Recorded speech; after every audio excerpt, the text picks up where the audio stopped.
அனைவருக்கும் வணக்கம். தமிழ் கேஎஸ்ஆர் சேனலில் பல பதிவில் இன்றைய பதிவு சுய முன்னேற்றத்திற்கான வழிகள். ஒவ்வொருவரும் தன் கையே தனக்குதவி என்று பார்த்தோம். அதே மாதிரி வாழ்க்கையில் முன்னேறுவதற்கு ஒவ்வொருவரும் தன்னுடைய முன்னேற்றத்திற்கு என்ன வழிகளோ அந்த வழிகளை பின்பற்றி வாழ்க்கையில் மேலும் மேலும் உயர வேண்டும். இந்த வாழ்க்கை படிக்கட்டுக்கு ஒரு சில அறிவுரை செய்திகள் தான் உங்களுக்கு இந்த பதிவில் நான் சொல்லியிருக்கேன். இதில் வட்டார உற்சாகம். ஒரு தொழிலோ அல்லது நிறுவனத்திலோ எந்த அலுவலகத்திலே பணி செய்தாலும் நமக்கு ஒரு ஆர்வம் உற்சாகம் இருக்க வேண்டும். அப்போ தொழில் தொடங்கக்கூடியவர்களுக்கு இதில் உற்சாகம் மிக அதிகமாக இருக்க வேண்டும். அப்பொழுதுதான் கவனம் அதில் செல்லும். அதற்குரிய சில வழிமுறைகள் ஒரு சிலரை பற்றி மற்றவர் சொல்லுகின்ற பொழுது அந்த சிறப்புகளை அதுக்குண்டான செய்திகளை பார்ப்போம்.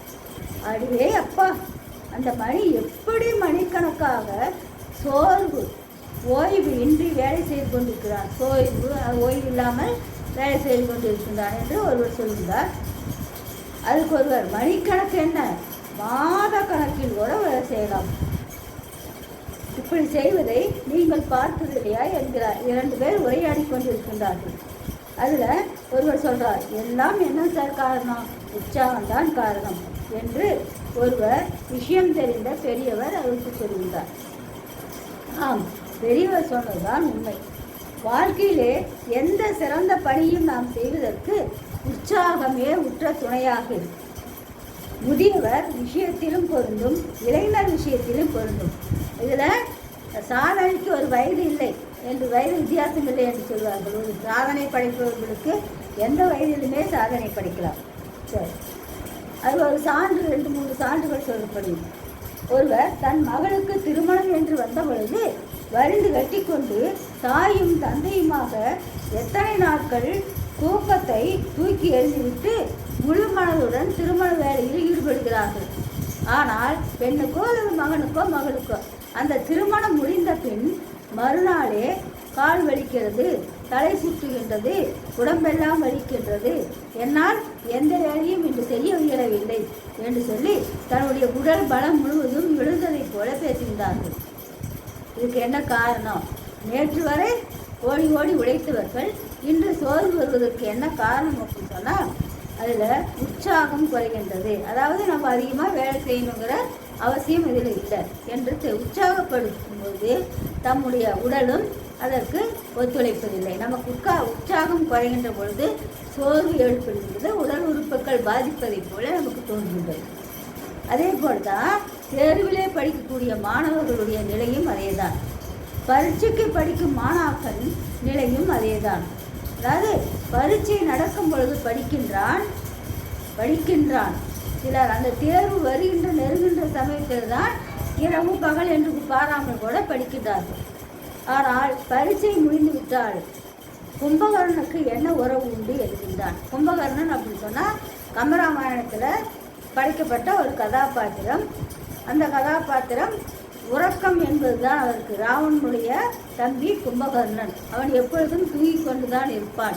எந்த நிகழ்வாக இருந்தாலும் பல பேர் சென்று அவனை எழுப்ப வேண்டும். அந்த ஒரு சூழ்நிலையிலே அவன் உறங்கி கொண்டிருப்பான் என்று சொல்வார். இதற்கு இன்னொரு சான்று, மகாத்மா காந்தி தன்னுடைய இறுதி வயது வரை பணியிலேயே இன்புற்றிருந்தார். ஓய்வு ஒழிச்சல் இல்லாமல் தன் நாட்டுக்காக தன்னை அர்ப்பணித்துக் கொண்ட அவர் ஓய்வில்லாமல் உழைத்தார். அதற்கு என்ன காரணம் அப்படின்னு சொன்னால் உற்சாகம்தான் காரணம். இது ஒரு ஆங்கில கவிஞர் ஒருவர் சொல்வார். ஆங்கில கவிஞர் சாசர் பேர் புகழ் பெற்ற காண்டட் பெரிட்டேட்சி தன் 60வது வயதில், ஒருத்தருடைய பேர் 60வது வயதில் எழுத ஆரம்பித்தார். இன்னும் இது போலவே முதுமை வயதிலும் உற்சாகத்தோடு வாழ்ந்தவர்கள் பலர். சரி, அப்போ அந்த உற்சாகம் என்பது சில அன்றாட குறிக்கோள்களை அடைவதற்கு உற்சாகம் அவசியப்படும் பொழுது இருந்தால் போதும் என்று ஒப்புக்கொண்டாலும், நமக்கு தேவைப்படுறப்போ உற்சாகமாக செய்வோம் என்று இருந்தாலும், ஒரு குறிக்கோளை நாம் அடைய எண்ணுகின்ற பொழுது உற்சாகம் குறையாமல் இருக்க வேண்டும். வாழ்க்கையில் பெரிய அரிய சாதனைகளை முடித்து மேதை என்று பெயர் எடுக்க வேண்டுமானால் உற்சாகம் என்பது சிறிதும் குறையக்கூடாது. ஒவ்வொருவரும் அல்லது ஒருவர் மற்றவரை, இவருக்கு என்ன பொருளுக்கு வேறு வேலை இல்லையா என்று சொல்லி மற்றவர்களை எப்போ பார்த்தாலும் ஏதாவது ஒரு வேலை பண்ணிக்கிட்டு இருக்கா என்று அப்படி உற்சாகத்தோடு செயல்படக்கூடியவர்களை நாம் குறையாக தவறாக சொல்லக்கூடாது, பேசக்கூடாது. இப்போ ஆறுகளில் பார்த்தீங்கன்னா கங்கை, காவிரி போன்ற நதிகள் தண்ணீர் எப்பொழுதும் ஓடிக்கொண்டே இருக்கும். அதுக்கு ஜீவ நதின்னு கூட சொல்லலாம். ஆனால் சிறு சிறு காட்டாறுகள், மலையிலிருந்து வரக்கூடிய காட்டு ஆறுகள் என்ன செய்யணும், திடீரென்று மழை பெய்யும் பொழுது நீர் அளவில்லாமல் கரை புரண்டு ஓடும். பின்னர் அந்த இடம் தெரியாமல் போய்விடும். மழை குறைந்த காலத்து அந்த பகுதியில் நீர்வளம் இல்லாமல் போய்விடும்.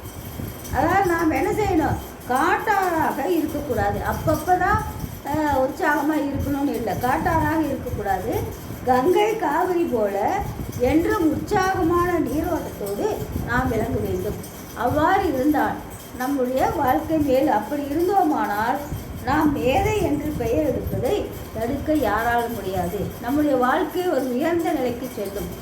ஏணிப்படி போல படிப்படியாக, அதாவது ஒரு படியில் உயரமான இடத்துக்கு போகணும் அப்படின்னு சொன்னால் ஏணிப்படியில் ஒவ்வொரு படியாகத்தான் நாம் காலை வச்சு போக முடியும். உடனே உச்சிக்கு போக முடியாது.